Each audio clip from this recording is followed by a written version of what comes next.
Hey, all you La La Landers out there. It's been a few weeks since I've posted anything. I feel like I'm in a safe enough, confident enough space to where I can talk about a couple of things that have gone on in my life recently that I'd like to share, given that a lot of the things I talk about, I try to relate to our holistic fitness and health. Why it is we do the things we do or don't do the things that we decide not to do. How that impacts your physical health, your emotional health, controlling your emotions, being able to do that for better behavior. So, and essentially overcoming things like mental resistance, like self-doubt, lacking your self-love, self-respect, self-dignity. We build those things up over time. That's what I Motivate Me was all about to start with, the Fitness and Health Investment Initiative. It's a holistic approach. You can't just have physical fitness, but constantly being bombarded with chemical hormones. That's inflammation. And this is why we see a lot of disorder and disease in the world around us. This goes for our health, but it also goes for our relationships. And I want to talk about relationships specifically. I'll just put it right out there now. I feel safe enough to where I can speak about this without impeding on anybody's egos or anything. I feel like I've taken the necessary steps to ensure that this message is for people who understand or care to listen with a non-biased lens. So I was in a relationship, and over the last 8 months, and that seems like a short time. It was a romantic relationship, and never in my life would I talk about this if I didn't feel like it was something that a lot of people are unknowingly experiencing out there. Keep in mind, we have a lot of people who are using dating apps. I've never used a dating app before.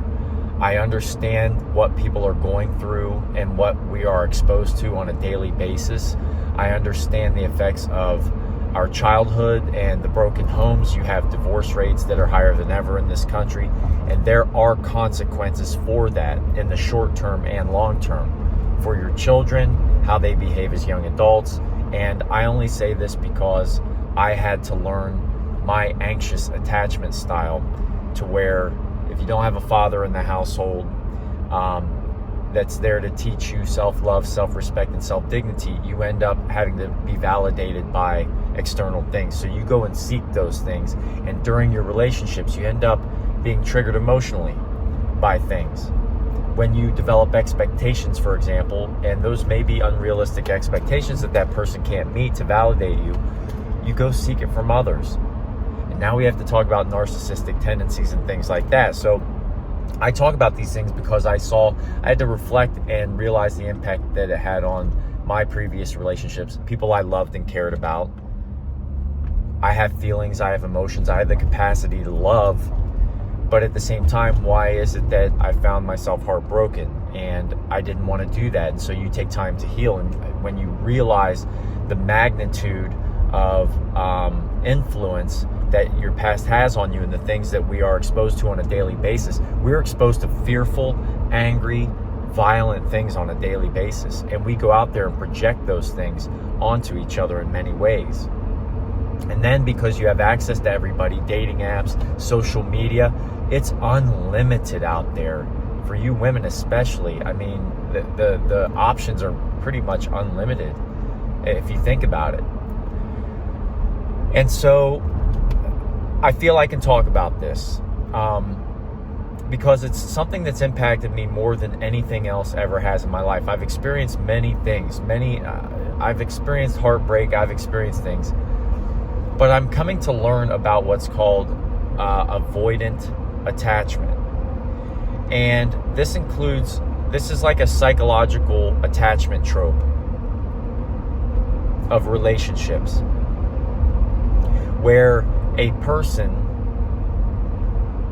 loves you But when it gets to the point of intimacy, where like emotional intimacy, let's say, where you start to really get to know somebody and you open up with somebody and you're being healthy, you're being genuine, sincere, honest, open. And that time comes where you start to really get to know each other. That requires two people willing to be vulnerable about who they actually are. And in the moment where one person expresses themselves and opens up with trust and self-confidence and comes from a place of abundance, let's say, you go from being an anxious attachment to more of a secure version of yourself, right? You build these characteristics and these aspects of who you are, your identity, over time with your virtues, with foundational principles. I talk about all this in I Motivate Me. I have for years. You can open up and you feel confident that you're able to do that while living within your frame, living through your purpose. And when you do that, you attract others to you. And so when this is the case and you open up, the other person will be deathly afraid. And they find a way to not engage. And so over time, your honeymoon phase fades away. The intimacy, like the emotional intimacy. When I say intimacy, I'm not necessarily talking about physical intimacy. I'm talking about opening up, expressing your love, expressing how you're feeling. When you set boundaries, when you have boundaries and those boundaries are tested, to be able to communicate and say, yeah, this kind of bothered me, or I felt uncomfortable about it, and this is why. Oftentimes, avoidant people will be indifferent about it, and they won't express any reflection on it. There's no resolution. It is what it is. You're feeling the way you're feeling, and that's that. There's no reflection. There's no feedback. There's emotional vacancy, in a sense. And when you're around a person more frequently, you find yourself in a position where the person's there, but they're not. You're not engaged. Yet, when they're comfortable and they're secure, they can run back to you and have that secure,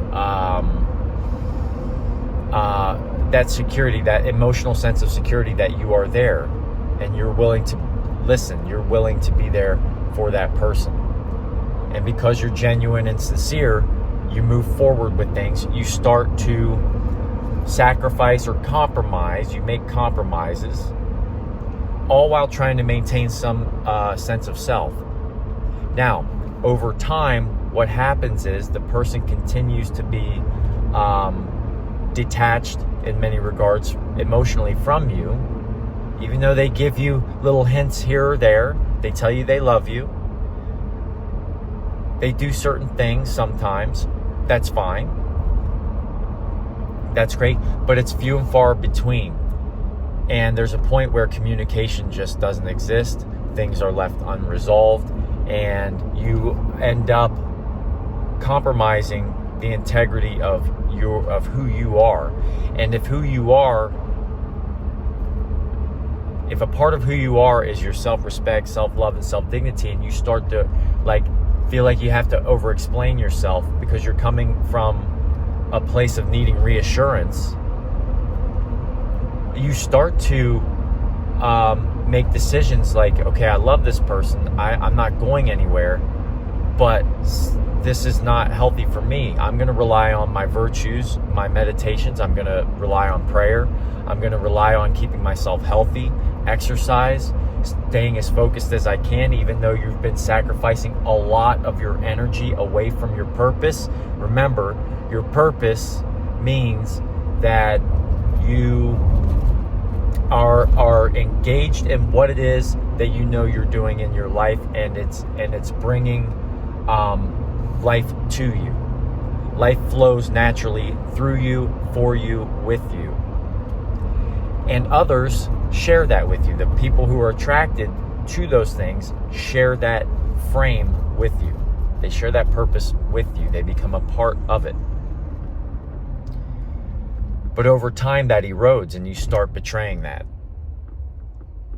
And your intuition kicks in and you try to compromise with it. You try to work with it. You try to communicate. Communication doesn't work very well. And so over time, you start to betray yourself more and more. You become less of who you are, and you become a person trying to seek validation, trying to seek reassurance, and you're giving away your energy. And when you give away your energy and your information, you create less tension. There's more unknown there. There's less tension, and there's therefore less attraction. Now, there's more anxious tension, and it seems like the other person started to create a narrative of getting away from things. Even though you're engaged, you're still like making plans. You're still making arrangements. You're still making life plans with this person, but something's not right. And it turns out that when we have avoidant type of attachment trends or patterns, we have people who are deathly afraid of being vulnerable. They've created their own independent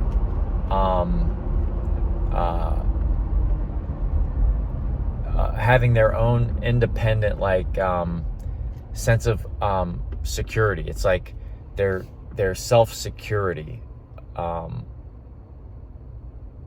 where they'll protect it at all costs.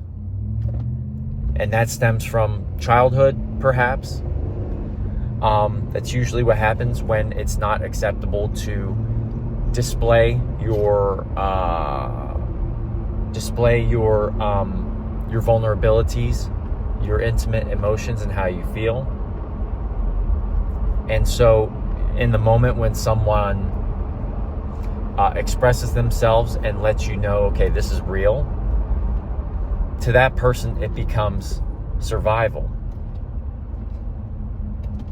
They have this sense of emotional independence, and they can't let you in. This is where you've heard people talk about having a wall, like a security wall, and they don't let people in. And so even though on the surface you're getting a surface or superficial engagement and experience with this person, you're not connecting. And this is like the spiritual chemistry, like spirituality, like being the energetic state of commonality with someone. That's where your chemistry comes from. You don't have that connection. You lose it very quickly. That actually, I say quickly, sometimes you do. If you're really secure, you lose that attachment, that connection quickly. You realize it. And a lot of people do certain things. They try to fix it really quickly, or they take a step back and they be patient with it.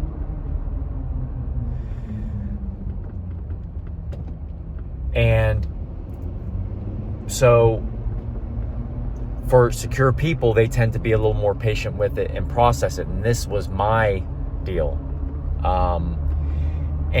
But over the time, you start to realize that, goodness gracious, I am literally giving myself, I'm betraying myself a little bit. And I wonder, like, how much of what I've been working towards is going to have to be sacrificed. So you start setting more boundaries, and it gets to the point where you have to set some radical boundaries. And they're not even necessarily boundaries that have to stay. They just have to be discussed, and they have to be confronted. You set the radical boundary, we're right here. I'm not moving forward from here. Like, we're going to talk about these things. I'm asking you, this is important to me. Let's talk about it. And there's no resolution. And so a person who just the day before tells you they're in love with you, they are looking forward to being together and living together and these things. You've made these plans. You're in the middle of making these arrangements. And the very next day, they don't see a path forward. They have no resentment in their heart for you, and they wish you the best, and that's it. And now I'm not going to move forward with anything there. You get the last word.